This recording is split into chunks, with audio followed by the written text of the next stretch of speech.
right, then. Welcome to the Excited. show, Anthony Cavaleri. I'm excited to have you on and to learn more about what you have to teach us today. Online, you said you wanted to educate people a bit more about the hero's journey and how to implement it into our lives, and how the structure of reality at its core is interconnected with storytelling. Yeah. So, tell us a bit about who you are, yourself, and your background. Yeah, so my name is Anthony. So thanks, Isaac, for having me on to the today's show. Yeah, a bit about myself. I'm all good, man. So my background and my study, my field is health science or sports science. So that's where I kind of, I guess, learned more about the education and the physiology of the actual body itself. And I guess as a passion of mine for a long time has been writing and storytelling. And so um I've had the pleasure of I guess studying these two different aspects, one physiology, science in the body, and then also storytelling and writing. And so whilst studying those two things at the same time, I was able to see synchronicities and things that are kind of related and interconnected between the two of them, which got me thinking a lot about how this hero's journey and narrative actually relates to the physiology of the body and how the actual structure of reality works itself as well. So a bit about myself, man. I'm 28 years old. I grew up loving, like, I guess, watching a lot of movies. Always fell in love with the hero character as well, and watching these movies, I always felt like I related to that character, and I feel like a lot of kids did, a lot of people still do, and I think there's reason for that, good reason for that, and I think it's something that's innate within us. And I got into, I think maybe in my teen years, man, I started researching Carl Jung and then Joseph Campbell, and this kind of took me on this, like, I guess, Eastern philosophy and Western philosophy sort of path, man, and it just we kind of spiraled from there, and just love the I guess the thirst of knowledge, and yeah, man, trying to integrate it into myself. And so now I've then developed a coaching business after my studies. So after I finished in 2020, I opened up my own coaching business called Pegasus Coaching. And Pegasus because my last name's Cavaleri, and Cavallo in Italian means horse. So, and then the Pegasus is obviously a horse from Greek myth, but also it represents growth, as it's the constellation of spring. And so that got me onto this journey of trying to interrelate and connect, what I learned in sports science and PT. That was my job while I was at uni, and then trying to bring on board the coaching aspect of that through narrative. And so I did a wellness coaching course after that as well, and integrated the two together.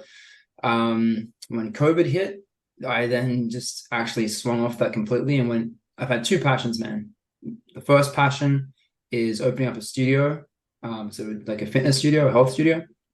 And the other goal is a animation production studio, because I feel like, it's all well and good educating adults and people in the 20s and teens, but a lot of this stuff happens at such a young age. I think it's from 0 to 4, your character's built, and by 0 to 7, it's like your subconscious programming.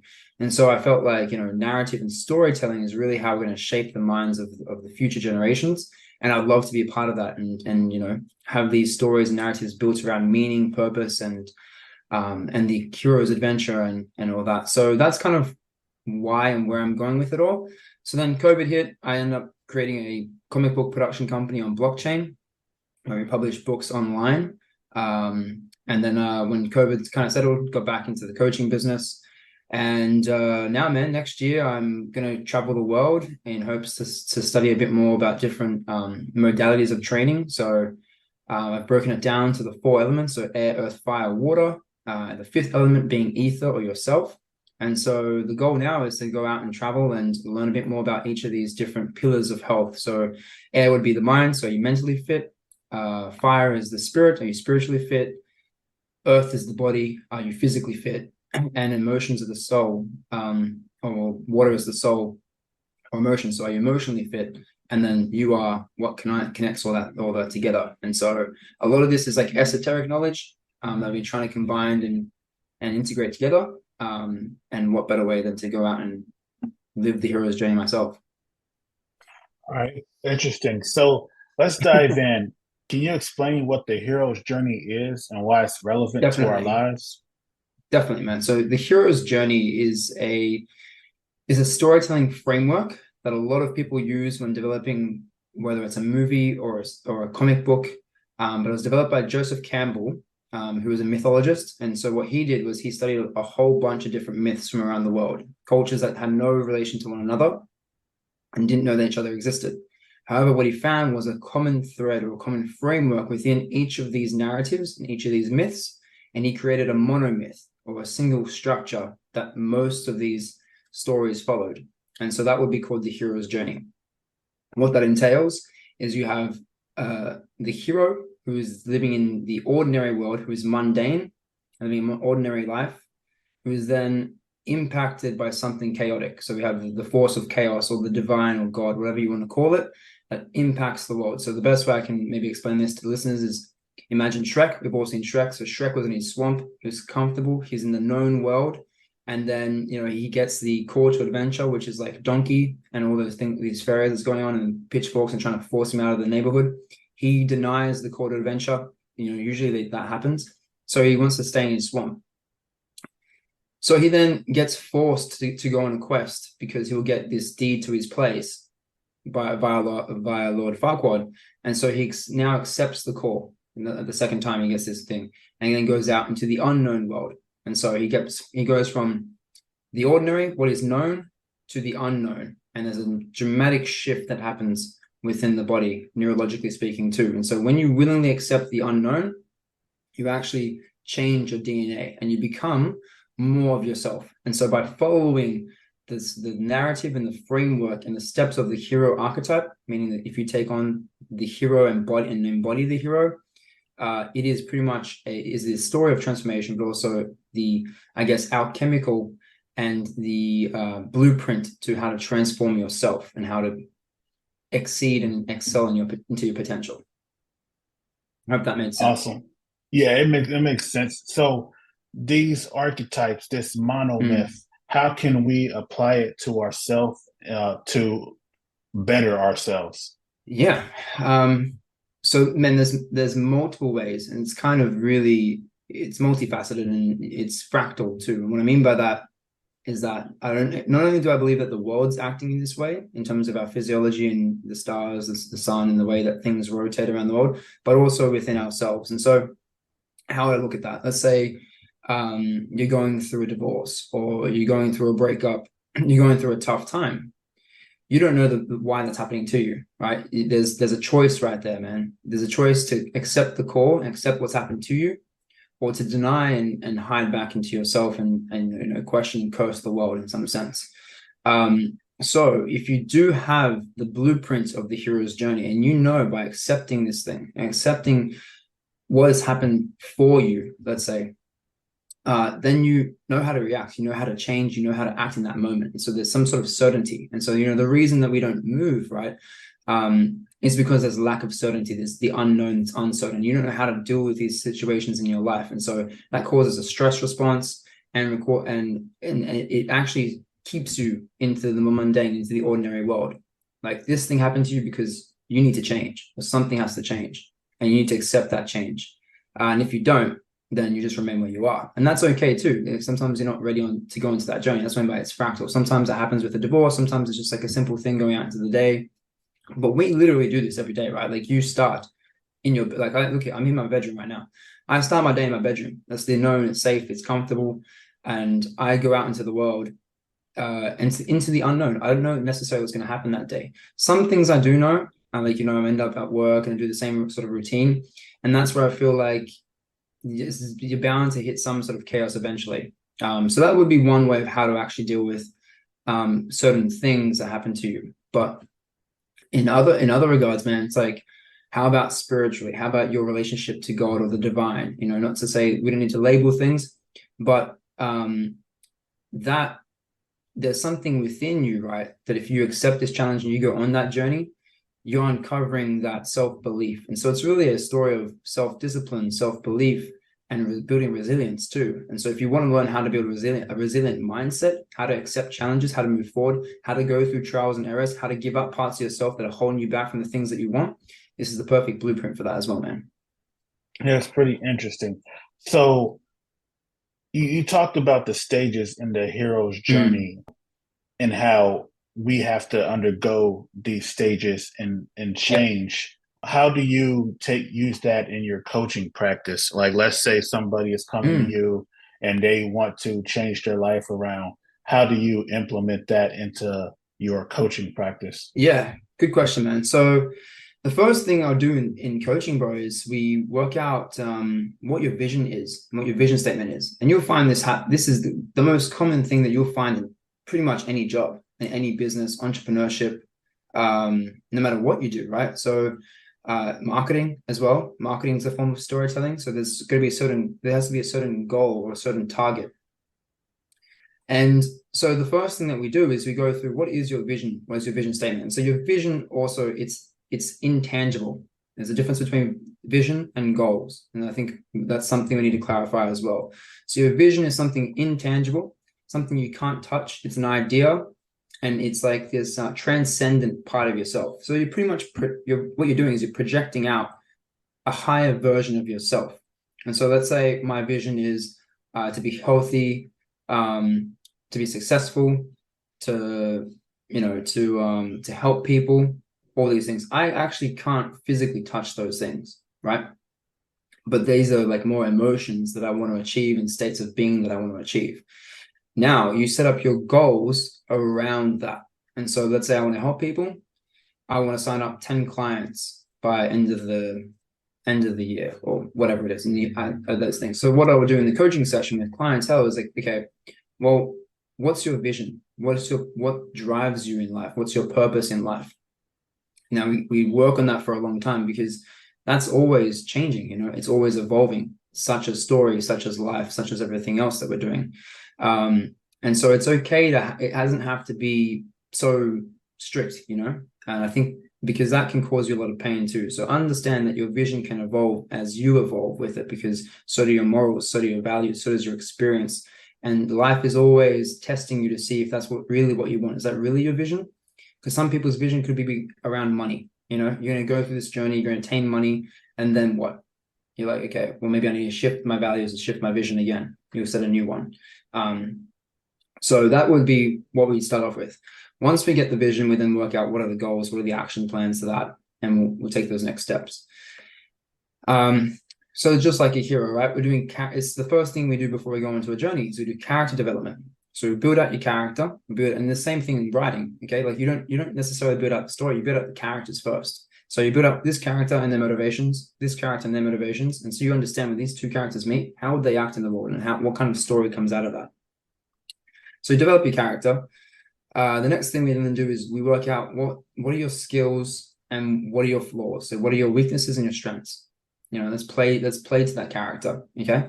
And we go, okay, well then what weakness do you have? What kind of skill sets do you want to develop in? And it's like, well, actually I need to, I want to be, if your vision, right, is to be a public speaker, you're terrible at, you got self-confidence issues and you're lacking the ability to talk on stage and stage fright.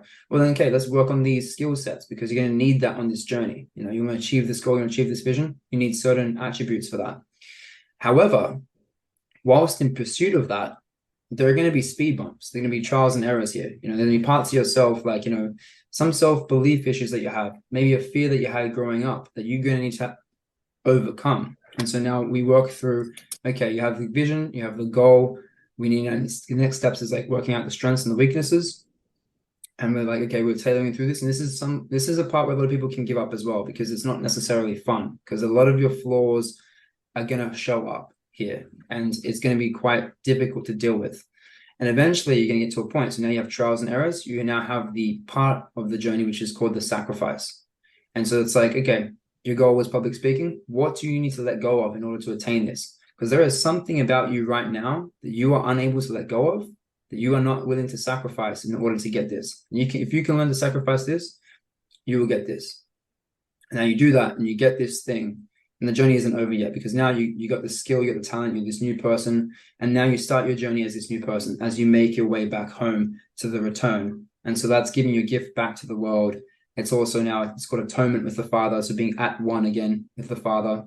And that's kind of how we go through the structure. Then there's maintenance strategies. So how do we actually maintain this character, this new character that we develop, so don't fall back into old patterns? And so this is like more subconscious sort of work that we go through as well. I hope that kind of clarifies Yeah, and it how it relates did. to coaching. Have you used these principles in your own life to better Oh man, yourself? And every how day, so? man. Yeah. Can you give some Yeah, man. examples? Bro, I'm always working on my vision. So I'm always tweaking the vision statement. So what is the thing that I'm pursuing? And a most recent one for this, man, is actually coaching. You know, like I started coaching because I love this pursuit of knowledge, but also I got a lot of affirmation from being good at sport when I was younger.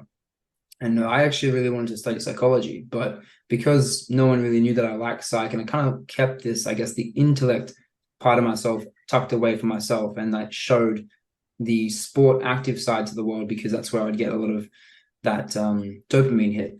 And so when it came to picking what degree do I want, I went to sports science. Now I don't regret that either because it's given me this extra insight, but to be honest with you, I knew that it didn't come from a pure intention. And so what I believe the world is doing, it's because I have this vision, this goal, it's telling me that I need to let go of something. And I'm getting signs and signals from the world, you know, like I'm trying to really hard to get this coaching business up and going, but you know, the website guy doesn't force through. A certain place I have, the studio like goes down, COVID hits and has to close it down. Just a lot of like little things, and you're like, okay, like there's a certain point where like, am I doing this now because the lack of effort, or is the world trying to tell me something else? And so there's this sort of now relationship that you have with the world, right? So the hero character has a relationship with the spirit. And you see this in Lion King, right? You see that Mufasa, who is the good king, he speaks to Zazu and has a relationship with Rafiki. Scar puts Zazu in a cage. And so that's a metaphor for the detachment to spirit. So he's self-serving, he's serving the ego. So the difference between Scar and Mufasa is Scar serves himself, which makes him a villain, and Mufasa serves the circle of life and everyone else. So he has a holistic point of view and a holistic sort of service, right? So how do I relate this to myself is like, am I being of service to myself here? Or am I being of service to the world?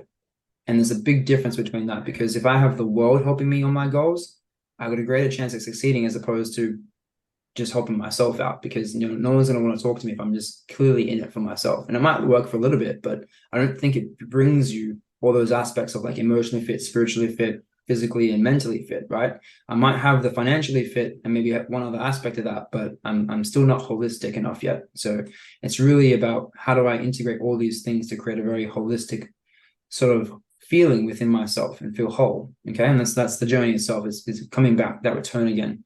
It's finding that self that part of yourself that you're missing. So I'm always working on my vision statement. In terms of like how else do I implement it is archetypes, man, massively. So understanding so what an archetype is, by the way, it's a transpersonal character that exists through time. And what I mean by that is that it's a certain role or character that exists longer than you. So for example, a king, a father is an archetype, because I will one day become a father. You hopefully one day become a father, or maybe you are a father. My son will become a father. And so the role of a father is continuous. And there are certain characteristics that you need to embody to be a father, right? And it will shape you by taking on that role. Same as a CEO. I need to take on so then how I use this is like, I need to understand that, hey man, if I want to become this kind of character or this sort of job, I need to develop these sort of characteristics. And so there's a part of me that's not me. There's a part of me that's actually that role. And so when you step into that role with that sort of integrity, you forgo yourself and you become of service to others. And so when I look at different jobs I want to take, I go, well, what kind of characteristics does that job come with? And do I want to have those sort of characteristics? And do I have those characteristics naturally? If I don't, then let's go work on them. If I can't develop them, then I'll leave that job behind. So that's how I would use it in terms of like, career choice as well. But not only that, the father archetype, right, is so everything has duality to it, right? There's a positive and negative aspect of it. So the father or the king, he's going to be protective and he's going to offer you security. Now, that means anything that offers you protection and security can be seen as the father archetype, meaning my job, my father, society. If you're in a relationship, could be a partner. That's the archetypal father. On the negative side of that is oppression. So you'll find that what gives you security also often gives you oppression. And so if you understand that it's two sides of the same coin, you can determine when something's being tyrannical or something's being secure and trustworthy, right? And so when I look at the world, I feel like, obviously through media, through all these things we're uncovering, that we're in some sort of state where we're under a tyrannical father. And that doesn't mean that governments are tyrannical and things are tyrannical. It means that within each and every single one of us, our values this is now Carl Jung, create a collective consciousness. It creates a collective sort of character that is projected onto the world that we now act and oblige to. And so if you understand what character you're serving, you know now how to act in the world and what's coming next. You don't trust the news so much. You do things for yourself. You research your own things. You're more alert on those aspects. You then know you need to be more creative. You need to now find a relationship with the divine feminine, and you find this is true now as well. There's a lot of talk about the divine feminine. You see movies like Barbie coming out, and this is now like, this is like we're getting hints of the other side that we need to tap into. And it doesn't mean that we're going to go full feminine, and that's the answer. It means that there are elements that of the feminine that we need to integrate. We need to find the middle of the balance. If we don't do that, we're going to swing over to full creative, which is now like creativity or chaos, for lack of a better word, and we'll just end up on the other extreme. So you can see this kind of play out in the world, and that's what I mean by how the hero's journey of story and character and narrative is embedded into society. What is the divine feminine, and is there divine masculine as well? And what is that? So if we look at myth, we see that there's two forces, chaos and order. So chaos would be the divine feminine. Why? Because females give birth. And we're talking more about energy here as well. It's not so much about, there's feminine energy and masculine energy in all of us. But if we do extract it, it's more female because females give birth, and there's the womb. And so they create. And so I like to I change that term myself. I don't use the term chaos and order because I think modern society needs new language, and there's a misinterpretation of that. So I say creativity and structure. So within all of us is creative energy, which is feminine, divine feminine. And with all of us, there's structure, order within us. And that would be the divine masculine. And so how does this play out into ourselves into the day? And so, some people are more structured. Men are more structured. So what makes structure? Lines. What's attractive on a male? Straight jaw lines, straight shoulders, very box sort of shape. What's attractive about a female? Curved lines. And so this is where you can see how our physiology, right, ties into the psychology of the masculine and feminine as well. So what is divine feminine? It is the chaotic parts and the creative parts of life. So anytime it's like entrepreneurship, it's arts, it's dancing, it's emotions. It's actually also, it's the right brain. It's the right part of the brain that's to do with like connecting dots together, and pattern recognition. And what is divine masculine? It's logic, it's structure, it's order, it's protection, it's tyranny as well. It's all these other things that come under that sort of subcategory. So you mentioned something like entrepreneurship is the divine feminine. But it's interesting because generally we think about entrepreneurship, that's more of like a male pursuit. So do women embody like the divine feminine, or is there both in men and women? Yeah, there's both in men and women. And what I mean, and entrepreneurship, would be a very good combination of the two. It requires you to be creative, but also to perform structure. And so a good entrepreneur can balance these two energies out. Everything is aiming for everything's aiming for homeostasis. You being alive is because your body is through homeostasis. Now, how does that happen? It's not a straight line. It's constantly fluctuating. And so it's about finding the balance between the two, constantly moving through those things. And that's what life is. You're constantly moving between masculine and feminine energies. You're constantly creating yourself and building structures for yourself, tearing down the structures and going back into chaos. I'm building a certain routine, I lose the routine. And then I think like we're trying to find its middle line and get closer to it every time. But we're constantly doing both, and that's why it lives in both of us. It lives in everyone. We all hold these energies, but there's a tendency, like a higher percentage in females to have more feminine energy, and more males have masculine energy. And how is this true? Well, if you look at science, men are interested in things, so objects, building things. That's very masculine. That's creating structures, and females are more interested in people. And that's the social aspect, that's emotions. And so that's the, let's say it would be the intangible and the tangible, right? You could have the pattern and the matrix. So pattern comes from the word padre, which means father. So pattern is structure, and the matrix is where the pattern comes from. It's with madre, which is matrix, which is mother.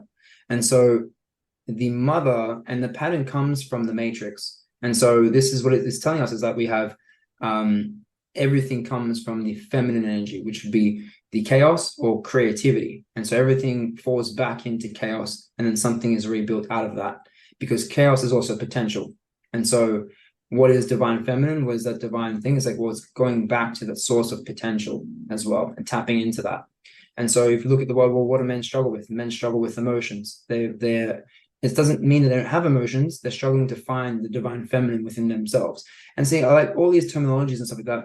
They're great, but I don't think they're useful in today's society. Like, there's this stigma around divine feminine, divine masculine. Simply just mean like, man, there's a part of you that's the divine feminine, which is your emotions, your creativity, your passions, man. Like, what drives you? A lot of men, we think we need to do things and hide our emotions and get a job and have this structure. And I think a lot of us are crumbling now to the pressure of that, because we can't keep up with the demands of society. And what does that mean? It means that society is oppressing us. And a lot of men feel pressured by that, right? So the cure to that, or the antidote to that, it could be chaos, man. It could be that the world goes into a very chaotic period, and we need to build new structures. And that's why I think, okay, well, how does this relate to the world? Well, look at blockchain, look at AI coming out. These are new ways of doing things, new ways of living. And I think all this stuff is going to come through chaos first, which you look at COVID. COVID was a chaotic moment. It shifted things around. And so how do people then deal with this? It's like, well, if you understand that this is part of the narrative, this is part of the story, it might not be good. You might feel terrible, but you're going to have this greater lens, greater perspective, and understand that this is all for a reason, and this is all part of story and narrative. And there was the Chinese word for crisis means opportunity and crisis at the same time. So it's kind of a paradox. So we see this in language, when people say, oh man, you're off script. Why do we use a lot of terminology around film and narrative when we talk about our own lives, character you play or character you're doing? So that, I hope that answers your question between what's masculine and feminine and how it relates to both of us, or in everyone. Yeah, it did. Thank you. So here's another question. You mentioned Carl Jung. Who is Carl Jung, and what is the collective unconscious? Yeah, so Carl Jung was Freud's friend, and Freud would argue that he was Jung's mentor, and Jung would argue that they were intellectual partners. Jung was a lot younger than Freud, and so Freud always saw himself as the top dog in that relationship. So, as we know, Freud is more logical, right? Everything was based around libido and sex and biology. So there was an explanation to this sort of stuff through science. And Jung was someone who studied Eastern philosophy and narrative, and he believed in the spirit and his soul. And so he would do things like, he would go through something called imagination process, where he'd like project his imagination out and then live and stay in that sort of dream-like state. And he eventually projected out his soul. He's got a book called The Red Book, where he actually speaks to his soul. It was when he went to full psychosis. But he's written a lot of works on the alchemical process. And what I mean by that, alchemy is the study of it's a search for turning metal into gold. So how Jung would interpret that is that it's a metaphor for turning the metal within yourself into gold. So it's the process of enlightenment. And so that's what true alchemy is. It's going on to a spiritual journey to find your true self. And he believes that this is all through story as well. So it's a little bit about Jung. The collective consciousness would be let's say it would be like I'm a certain character that I'm playing, but if we add up my character, your character, the person next door, and everyone listening to this, and we got together and created one single character, that would create a collective consciousness. So one single being, which I believe is the archetype that rules the world. That would be the collective consciousness. And so if we want this, therefore, if we want to change the world, we need to change ourselves. And so it does become very important that each of us change our values, live by a virtuous life, live out of love, all these things. And if we can change that within ourselves, and we all do that, then the collective consciousness changes and the world can change. And so this is what I mean by, if you understand the characters and archetypes, and you can then project out what you think most people value, and this is quite easy to determine. What do we value? Well, I think that money, a lot of us value money over everything else, and greed. And so what would be the collective consciousness? Greed and money, hungry, and things like that. Not to say it's bad, it just means that we're at this stage in our consciousness. And so what comes next? And you can kind of project out, well, if we overvalue greed and money, and now we see this rise in blockchain technology, we see this rise in other ways of thinking, and because we're connected through podcasts now and sharing stories and everything like that, well, it can kind of change. And so our values are now shifting too. And so I think a new collective consciousness will take place. And so the current one is also the masculine figure, right? It's the father figure. So we live in a patriarch. And you see this in Barbie now that they're talking about a matriarch, right? So that would be that if everyone took a feminine point of view, which would be feminine values, then we would have a collective feminine consciousness. And some would argue that the best societies in our world to date, or civilizations, have been a matriarch as well. I agree with that as well, because something interesting about the brain is you have the left and right brain. If you damage the left side of the brain, meaning you have a right side working, your body recognizes that you have two sides. If you damage the right side of the brain, meaning you only have the left side of the brain working, your body will deny that a right side exists. And so what that tells us is that by having our foundation in society based on logic can't see emotions. It doesn't understand this other side of thinking. Emotions can see emotions and logic. And so you got to think what's more logical? What's a better way to put our foundations on in society? It's like, well, I'd take the emotional side and the creative side, the openness, because the openness can see both sides. Doesn't mean you lose logic. In fact, logic's a part of this. But if you stick with only logic, then you're missing one half of yourself. I hope that answers your question. Yeah, it does. What are some stories? What are some of your favorite stories? Okay. Yeah. Bro, I love Lion King. Lion Yeah. King's one of my favorite stories for sure. There's a really good podcast. Actually, one of the first podcasts I got into about all this stuff was Jordan Peterson did an analysis of Carl Jung and Lion King. And man, it blew me away. I went on a massive Jordan Peterson spiral after that, learning more about archetypes and his book Maps of Meaning. But Lion King definitely won. And if you didn't know this, Lion King is a mirror story of the ancient Egyptian myth of Horus and Osiris and Set. So if we look at this, it's actually, and I believe that these stories are actually, they're projections of the human psyche. So it's a story of what's happening internally to us. And so if we look at the story, I'll compare the two as we go through it. So you look at Lion King, you have Mufasa, and you have his evil brother, the uncle Scar. Mufasa will represent someone who has the divine feminine and masculine qualities within himself and has a holistic point of view of the world. and Scar is the intellect, right? So intellect is the left side, is logic. And so if you look at Egyptian mythology, you have Osiris and you have Set. And what I also believe this is, it's actually literally the sun. So story of astrology, the sun and the sun setting.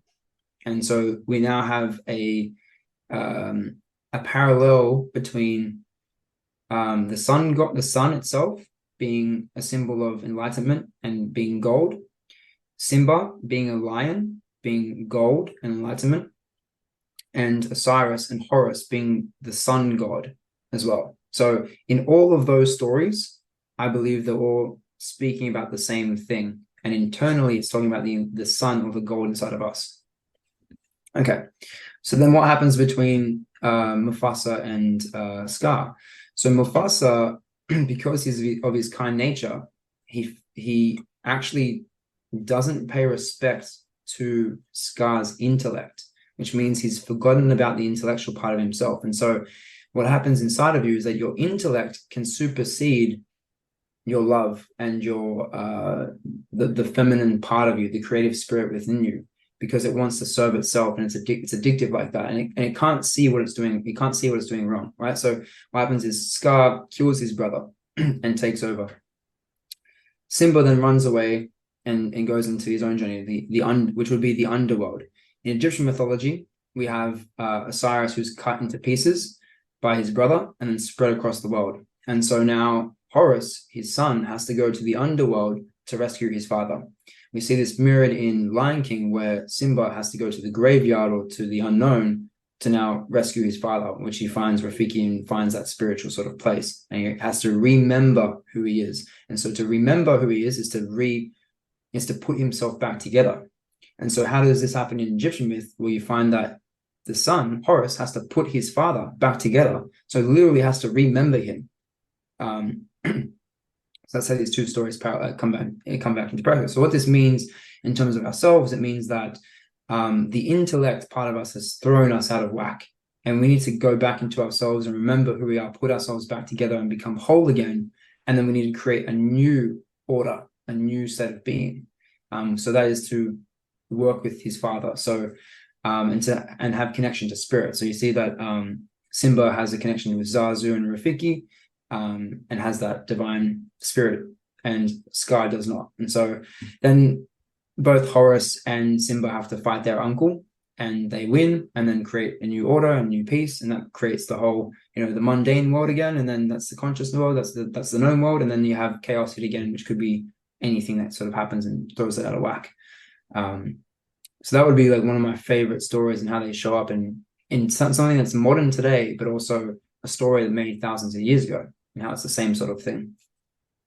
Yeah, it's interesting how a lot of these stories that we have are just kind of like retellings of ancient stories. There's the phrase "nothing new." There's nothing new under the sun. It's well, like that's because. Well, that's because I don't think I don't think these stories, they come from within us. They're not stories of things out there that we made up. We did make them up, but where did they come from? They came from within ourselves. And so this is why creative people, writers, dancers, artists, they tell the future. There's a lot of meaning and purpose and story and metaphors within what they're doing. And some of them don't know what they're doing. It's because it's not necessarily logic, right? They're not thinking about this in a logical way. They're just painting and drawing it for the sake of meaning and purpose itself. And then what comes out is something that we then need to interpret and see how does this relate to the psyche? What's inside them that's being portrayed and showed from within. And so when you look at these stories, it's not like we're using the same stories. It's the fact that I believe that the psyche inside of us is trying to tell us something all the time, and it comes out through art. Yeah, I agree. Do you feel that people today are disconnected from these concepts, and why is that? Definitely disconnected from these concepts, man. Why? I think it's because I think it's a natural process. I think it really is. It's like if I was to say that the purpose of life is love, and I think to understand love in a better way, I think we need to understand pain, and we need to understand, I guess, the anti concept of that, which would be, I guess, evil or bad, like badness in some sense. I think that this is all so we can understand love in a better way. And so I think it's just a natural process, man, going through chaos and order and things like that. And I think if you look at different ancient calendars, you have different stages of light consciousness and dark consciousness. And so how does that look? Well, we see that we have our sun, Helios, and we have another sun called Sirius. And how ancients would determine what stage of consciousness we're in was relative to how close these two suns were. So when these two suns get close together, then it would be the light years, because there's more light in the world. And so they'd say consciousness is lightened. And so then these two suns will go around and they orbit each other and they get far apart again. This would be the dark ages. And so there's going to be a period of time where our consciousness decreases and it comes back together again, and consciousness increases again. And we go in through fluxes of consciousness and unconsciousness. Same thing when you have like sound, you have silence, you have sound. We look at the word universe, it simply means one song. So I think there's some sort of natural pattern to all of this, which a lot of us can't explain because it comes from the unknown. It comes from something that transcends us. So personally, I feel like it's something that we just need to accept and we just need to go through. That doesn't mean that there isn't certain right or wrong actions to take. I can't tell you necessarily why do I think that but I think if we're going to be more practical about it, rather than it being just something outside of our control, I think it's because we value the wrong thing. I think that we don't, as a collective, have our values tied together. And I think that we're shown a lot of things, and we don't understand ourselves in a spiritual way, So I would say what happened is you have Western culture, Eastern culture. So the world's been very Westernized for a very long time. And so that would be West is the left part of the brain. So it's been ruled by logic. And so I feel like a lot of us perceive the world through the lens of logic, where Eastern philosophy perceives the world through continuity and creativity, right? And so how does that play out in religion? Well, you look at stories in Western culture, there's an afterlife. You die and then there's another world. And it's kind of ambiguous. Where you look at Eastern philosophy and Eastern cultures, well, there's reincarnation. So there's this concept of continuity, and it's a circular pattern. So there's a circle from in the East, and in the West, it's a linear. It's about what you're doing today and this life. And then once there's one life and there's one chance, and that's all you got, right? It's a very linear sort of mindset, very masculine too. That's what I mean by it's driven by masculine forces. And then you look at the East, it's every action you take today impacts the next life.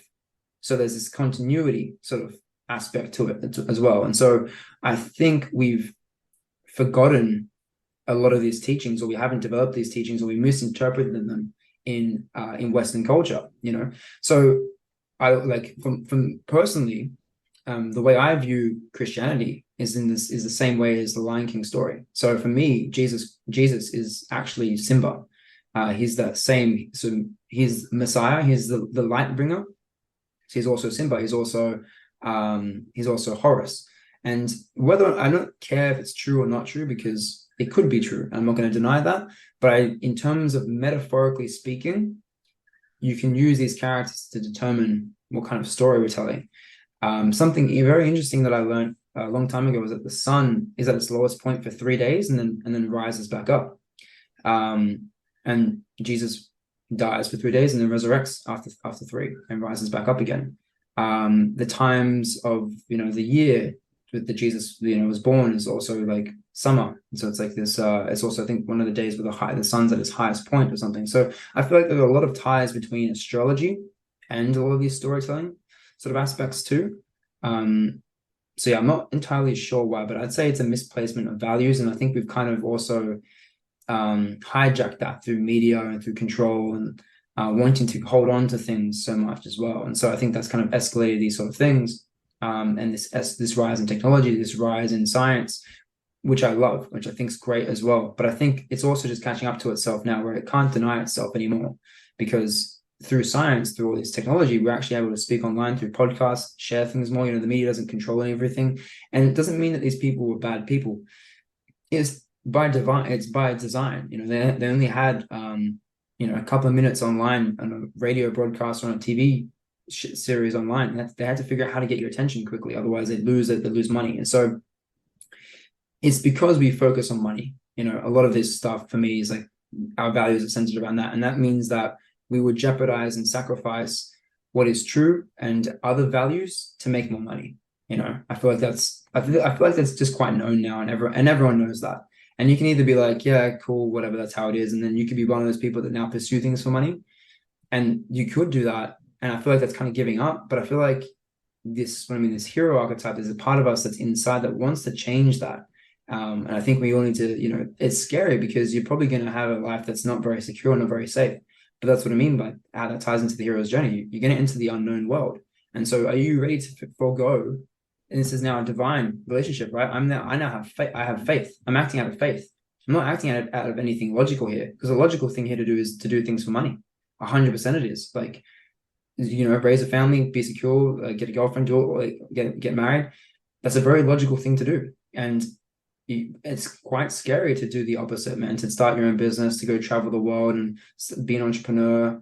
And so there's something about the creative adventure and the creative journey that is intertwined with religion and faith, because you don't know what's going to happen to you, man. So I think a lot of creative people actually have some sort of philosophy that they believe in because they need that.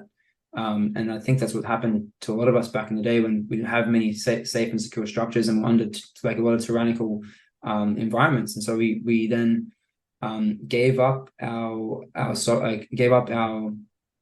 you know, there were a lot of good governments and rulers at the time too. And so we said, like, look, you take control. But at any point in time, that can change, man. And so we just didn't realize that it sort of changed, and we kind of went along with the script.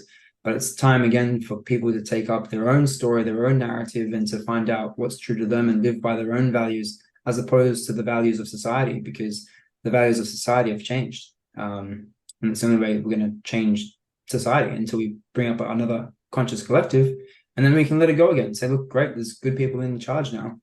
We can relax, but there's going to be times that there aren't. So, hey, sorry to interrupt, but are you looking to reach a dynamic and engaged audience of curious minds? Well, look no further. Bright Brains Podcast is the perfect platform to showcase your business or product. You'll be able to reach a diverse and intelligent audience and engage with listeners passionate about personal development, technology, and more. Elevate your brand through thought-provoking discussions. Don't miss this opportunity to promote your business on one of the fastest growing podcasts in the market. Contact us today to discuss advertising options and elevate your brand to the next level. Contact us at brightbrainspod@gmail.com to secure your advertising spot on Bright Brains today. Again, that's Bright Brains with a Z, pod, P-O-D, @gmail.com. Now, back to the podcast. You mentioned travel. Where are you seeking to travel to, and where am I why? going What to are you travel? seeking to experience? Oh, man. All right. So another favorite story of mine or show of mine growing up was the Avatar: Last Airbender. Have you seen that? Oh, I love that show. Yeah. Okay. Oh, fuck. It's It's the an best. amazing show. Yeah.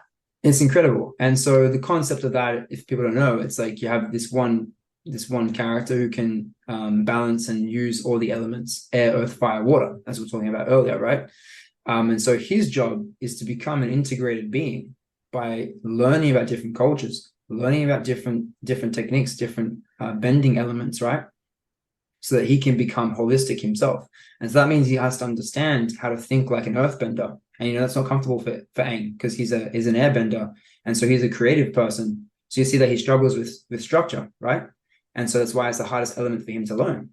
And so why do I want to go on this journey? Is because I have a certain character, and I want to learn how to adapt to different modes and different styles of being. And at the same time, I want to go and learn about different modalities of training, you know. So it could be breath work, it could be some sort of plant medicines, it could be a martial art. And there's different places around the world that I feel like I could learn things under these pillars. So air, earth, fire, water, as I was speaking to you about.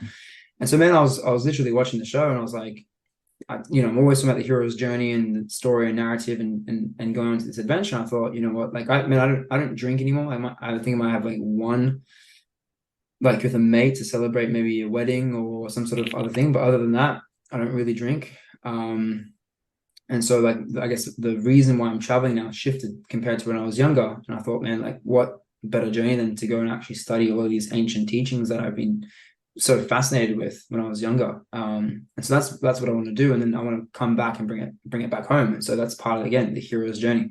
Go out into the world, learn something, and bring it back to the ones you love, so you can create a better society and better culture and better life for yourself.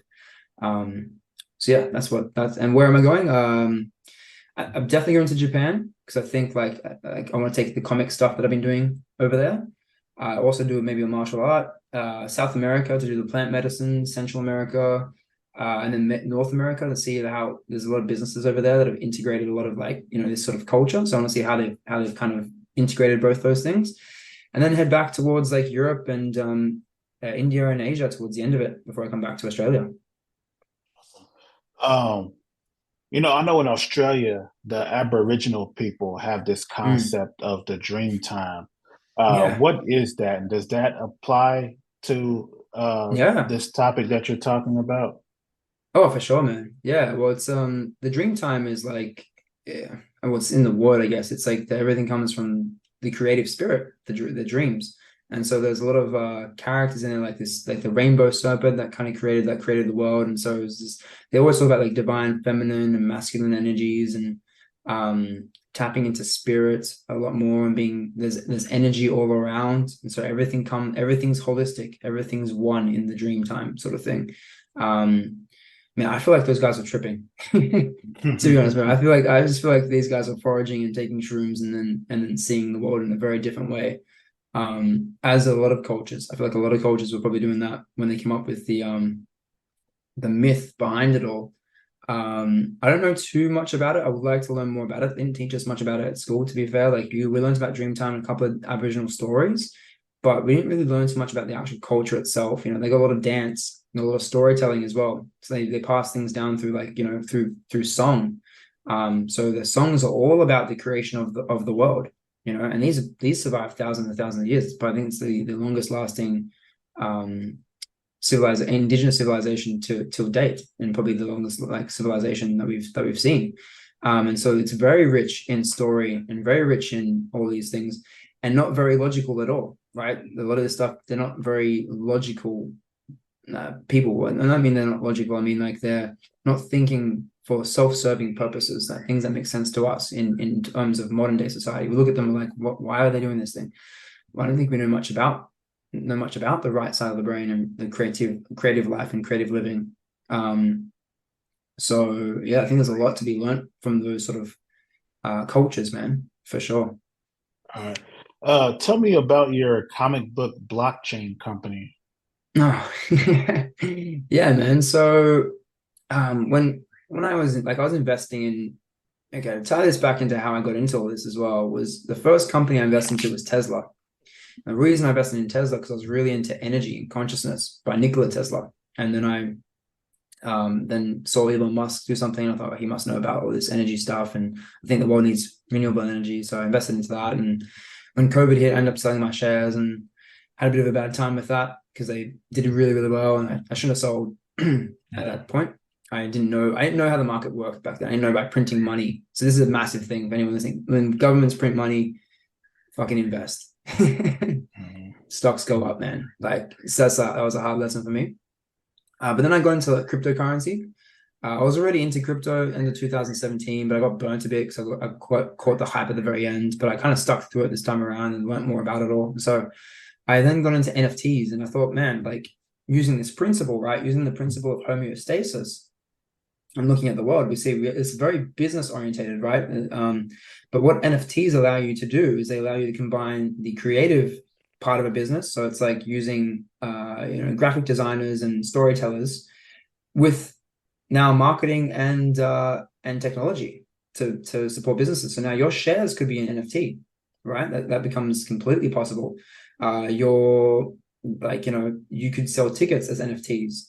You could do a lot of things that are business orientated and use this sort of like this art now online on blockchain. And so I thought, okay, well, if I apply this theory, it means that there's going to be some sort of homeostasis and some sort of balance. And so I think that the business world and the creative world in terms of art is going to merge together through NFTs. And so I was like, okay, well, how do I get into this? And so I started researching more about how it works, what blockchains are built on, everything like that. I had the idea to start up with a couple of friends, and so that's why we do an NFT project, and we did pretty good to start off with. And they didn't have the same vision I had, and this was a massive learning curve for myself, man. I feel like they were in it for the money. Not to say that I wasn't in it for the money, I definitely was. But there's still always another part of me that's kind of like, oh, I'm here to learn as well. And I value learning more and the creative adventure more than the money, even though I still value the money. And so then I used my funds from that to then create this comic book platform. And so what it enables me to do is to take PNG files and simply put them together. So when you have a traditional NFT, they're just static images. And so I feel like it's good. I understand it, but I feel like a lot of people don't see the point in how it's valuable. And so I thought, wouldn't it be really cool if we could turn comic books, because that's a form of, it's artwork and storytelling, into NFTs. And so we did exactly that. We created a platform that allows me to publish PNG files into one collective comic book file and then sell them online. And so what that means and why does that matter? What's the difference between blockchain NFT comics versus digital comic books on Webtoons? Well, if you look at Webtoons, the comic books on there, it's a single PDF file. So it means when you purchase the comic book, it's one PDF file that everyone has. There's no trading volume with that. You can't buy and sell it. If I can now turn a comic book into 1,000 individual copies, that when people purchase it, it's an individual copy. They can now sell it. They can collect it. They can sell it online, add it to a marketplace, read it on their phone like an ebook. I think that opens up a whole new world for comics online in particular, but also royalties is a massive thing in the creative industry. We see the writers' strike right now, and so it kind of baffles me that creative people and writers and stuff are against NFTs. I don't think they understand the technology. I think they have a negative perspective because they got burnt. A lot of people use the tech to make a lot of money, and they abused it. But that's gonna happen. So I wouldn't shy away from it. I encourage creative people to kind of use that technology more. So for example, what I've programmed on the back end is it's like a 70, it's whatever I want it to be, but at the moment it's a 70-30 split. And so if I publish a comic book and someone buys it, the artist gets 70% straight to their digital wallet. It doesn't go into my wallet at all. I don't have to send them anything. And 30% goes to the company to pay for marketing, the team, to create in-house products, and then also just a wage for everyone. And so that's kind of how it works. And if you look at Webtoons, people don't get royalties for their comic books. In fact, they don't even get paid for the purchase of the comic book. They get paid by the ad clicks in the back of the comic. And so there's a massive problem in the creative industry. And this is what I mean by there's a massive problem with the negligence of the divine feminine. And I feel like females take it themselves, right? They're like, oh, I'm feminine, so the world's run by by males. It's like, well, not really. There are people out there and industries out there that have both males and females that are feminine in energy. And so that would be like something like the comic book industry, would be like the film industry, like writers, teachers. All these jobs that come under the feminine energy have been suffering for a very, very long time. And so I feel like NFTs and blockchain and AI is going to help these people bring this back into balance, back into homeostasis in terms of a collective. What's the final word? What is something that you want to say that you haven't been able to say so far? Okay. Man, just that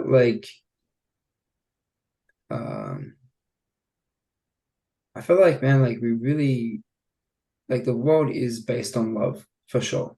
Like love is really the language of the universe and language of all of us. And if we can find that within ourselves, it's I think it's really important right now because there's a lot of chaos happening out there and a lot of ways to kind of point the finger and blame things. And there's there's so much stuff going on. Like there's AI, there's war, there's like there's just so much stuff going on, man, and like it's drawing us out of ourselves, man. Like we're really being pulled out, and the attention, by the way, comes from the root word of that is to place your heart. And so where you place your attention is where you place your heart. And if you view your attention like that, that changes everything. You know, are you going to spend more time on Instagram or scrolling through things, and what movies are you watching, and how do you perceive the world, who you're spending time with, you know, like is that really you? I feel like there's a voice inside of all of us that's kind of telling us what the right thing to do is, or not even the right. It doesn't mean like you're right. It means that it's the right thing for you. It means your own personal truth.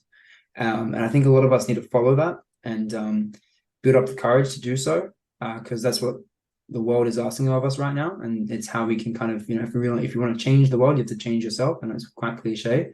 But you know, and then rely on, like, you know, reach out to people, get help from others as well if you need it, because you know, it's not fun to live life in a very sheltered sort of self-serving sort of way, you know. And it is going to be scary, like, you know, pursuing things out of love is illogical. It doesn't make sense, you know. There's gonna be fear around that, but around, nested in fear, is obviously the reward, it's the treasure. So you look at the hero, like he has to slay the dragon, or he has to overcome sort of, you know, to save the world, he has to give up himself. And you know, in your fears lies love as well, you know. So fear and love, it could be the same, is the same sort of thing. I think everything that's opposite is actually the same thing. We look at hot and cold, both temperatures. We look at black and white, both colors. We look at male, female, both sexes.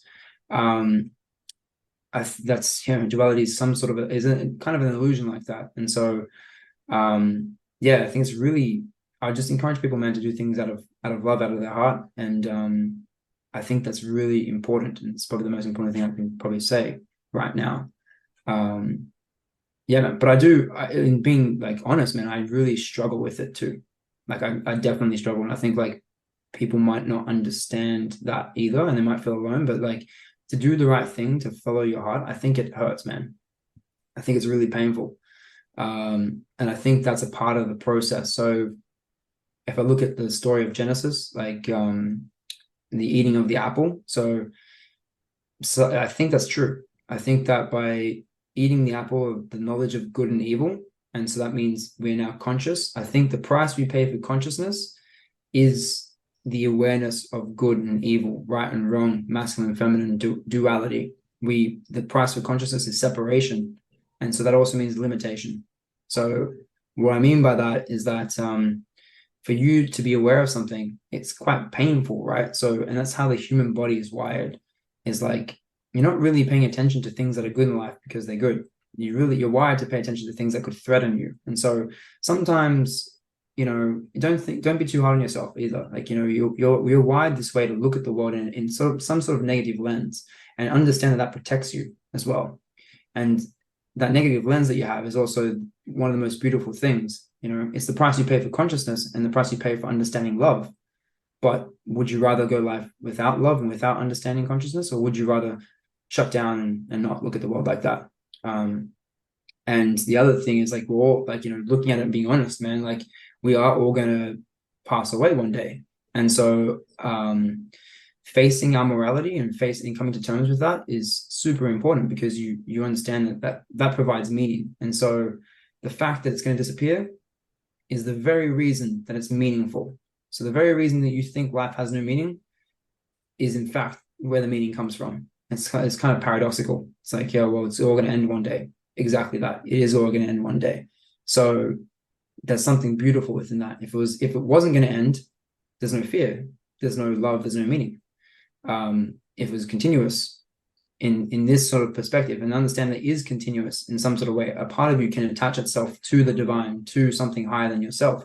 And in that sense, you are eternal. In that sense, you are greater than who you are. But who you are, Anthony, myself, and Isaac, that'll pass. But there is something deeper within us that we can connect ourselves to. And if you can connect yourself to that, and I think that's what a lot of us are doing. How do we do that? How do we connect to that part of ourselves? Well, I think that the answer is in the hero's journey. I think that by following your heart, by following your bliss, you will get there, which is a quote by Joseph Campbell. So it doesn't mean you can get there however you want, but the only way you're going to get there is by following your heart, for sure. Awesome. This has been a very illuminating conversation. I think this is one of those episodes that my listeners and even myself is going to be played on repeat because I Oh, think it's awesome, man. something that, yeah, people, there's a lot of info here and it's a lot to Yeah. investigate and a lot to, Sorry, man. no, I no, this is try. good. That's good, man. Cool. It's you really spoke about you touched on a lot of different things. And I think Mm. a lot of people will get something out of this. So that being said, where can people go to find you online? Yeah, so people can go onto Instagram and type in out of the caveman. So that's Hmm. like out of the cave and then and man at the end of it. Simply just a play on words with my last name, Cavaleri, just get called the caveman. I would say on Instagram for starters, man, I'm going through a website change right now. So I did have a website up that was Pegasus Coaching. I'm rebranding that because I'm going to travel and I'm going to be calling it the Fit Element instead. And then I'll be also having my own podcast too, just how we got in touch, which will be called Out of the Cave. So I'd say stick to Instagram for now. If you have any questions, send me a DM on there, and yeah, man, we'll go from there. Awesome. And the podcast isn't up yet. No, no, we're still working on it, man. Like, yeah, if you've got any advice and tips for me, I'd gladly take it. Um, as you can see, like, there's a lot of ways to take it. I'm not too sure what it's going to be focused about. Um, I think podcasts need a certain narrative, a certain problem that it solves. Hence the vision, right? I'm still working on what exactly I have the vision, my why, but I don't have what problem am I solving with this thing? Is it coming back to self and is it technology? Is it about moral of the story? Was another thing I thought about and going through stories and telling them what those are about. But I would also like to interview people about quantum physics and quantum mechanics. And so I'm trying to think about how I can tie this all in together. I haven't quite done that just yet. Gotcha. Well, when it does go up, shoot me a line and I can promote it as well. But this Thanks, has been a Isaac. great discussion. Take care and you Thanks, have a bro. You great too, night. man. Thanks for having me on All the right. show. I really appreciate the opportunity to speak about this stuff because it's I haven't had much chance to do it up until recently, man. Hence, out of the cave, man. I feel like it's been a lot of time in that cave, and it's time to come out. Awesome. All right, then. Awesome, You have a Isaac. nice night, man. Take You too, care. man. Enjoy. Bye. All right, that's a wrap. Thank you for joining us for another enlightening conversation here on Bright Brains. I hope you've gained valuable insights and inspiration to fuel your own bright ideas. If you enjoyed today's episode, don't forget to like and subscribe, rate, and leave a review on your favorite podcast platform or however else you listen to this podcast. Also, we can be found on all major social media. Just type in Bright Brains with a Z. And remember, the brightest minds are those that never stop seeking knowledge.